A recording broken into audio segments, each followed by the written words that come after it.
So, based on the statements that I have heard TJ make over the past 6 months, 8 months, whatever it's been, she seems to have a fear of intimacy. And knowing how Almighty Wind is, as far as their theology, a member will have to marry a member within the congregation, especially if they're not married. And if they're not married and the other person is not a member, they usually request them to get divorced and marry somebody else, which is one of the little things that TJ taught stop. So my supposition, unlike TJ, I don't sell this fact. My supposition, they asked TJ to marry a member of the congregation. Because of whatever reason she has in her past, she has a fear of intimacy.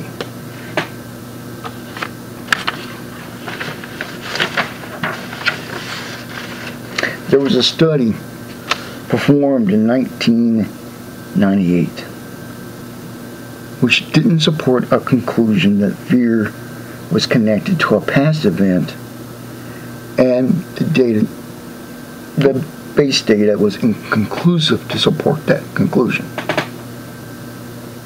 But with battered women, it was determined that the possibility was extremely high, to where another woman whom has been battered has had her trust betrayed and has experienced problems with interpersonal relationships, and thus cannot nor will not allow another person that close.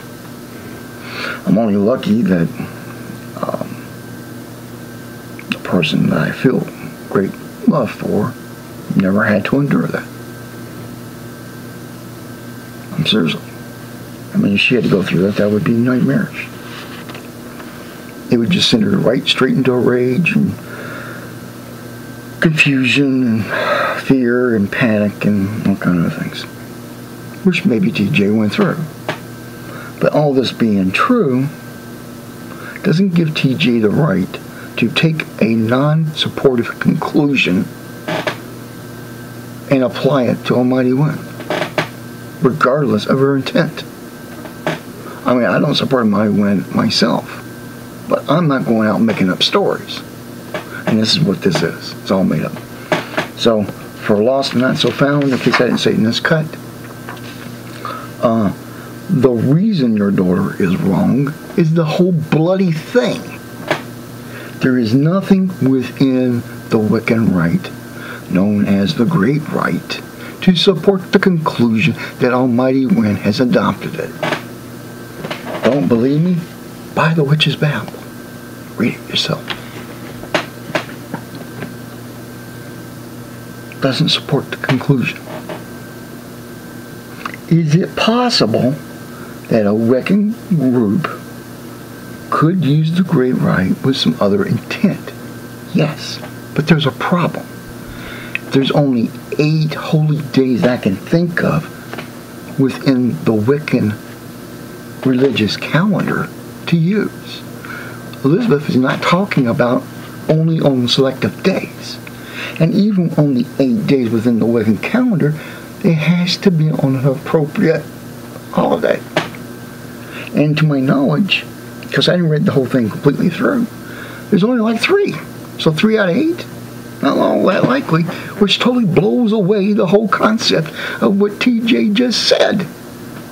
She failed to make the conclusion and proof that Almighty Wind is using witchcraft, sex magic, in their congregation. Because Wicca don't use it. And even if a covenant was, they can only do it during certain days. And Almighty Wind is not talking about certain days. They're talking throughout the entire calendar year. So therefore the conclusion was not made. And thus the proof falls on its own merit and to dust. And thus the whole thing is bogus. As I said earlier.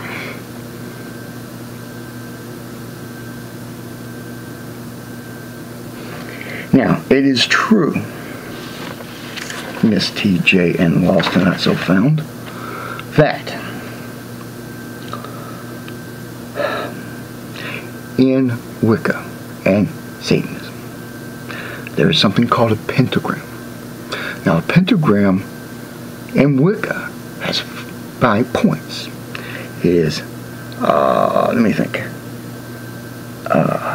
air, fire, water, and earth.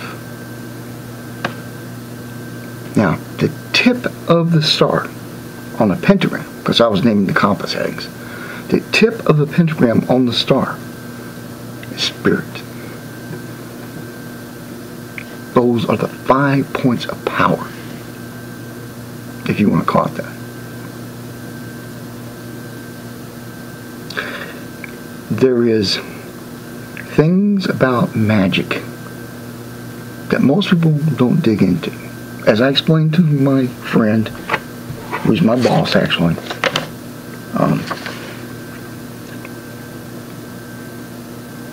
I made a mistake in my life, and I learned from it.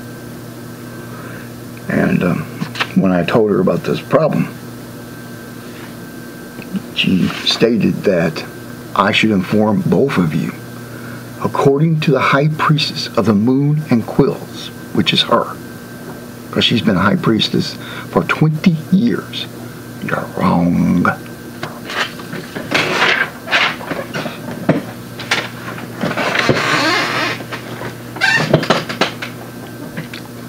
Clearly and without question, wrong.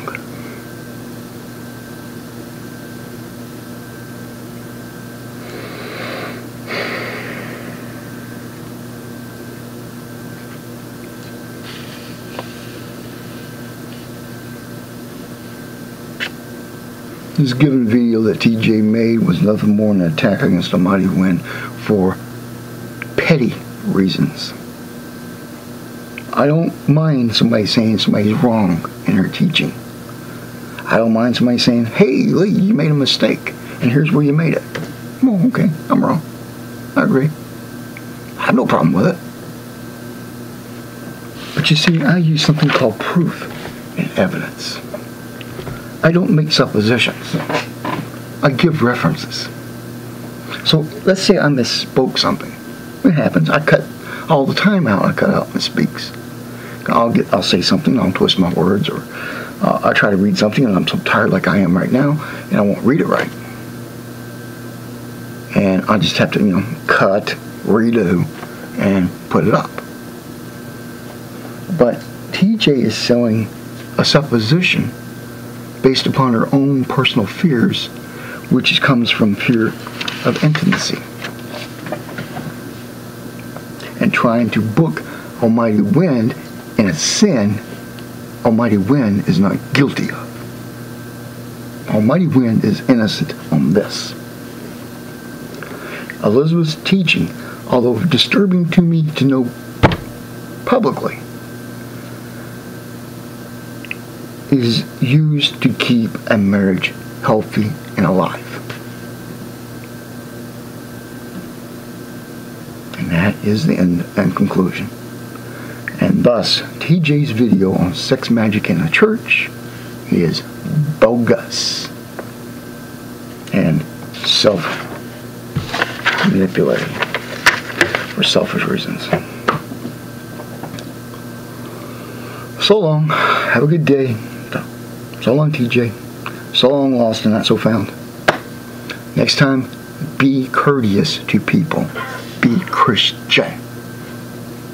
If you have problems with that, talk to one that knows. Plus, you guys, well, I took a walk.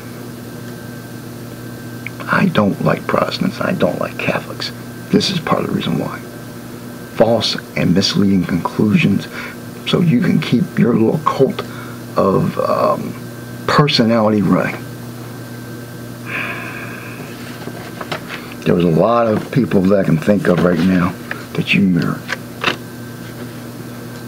You're busted. Ta-ta. See you in the next video, because I'm not done.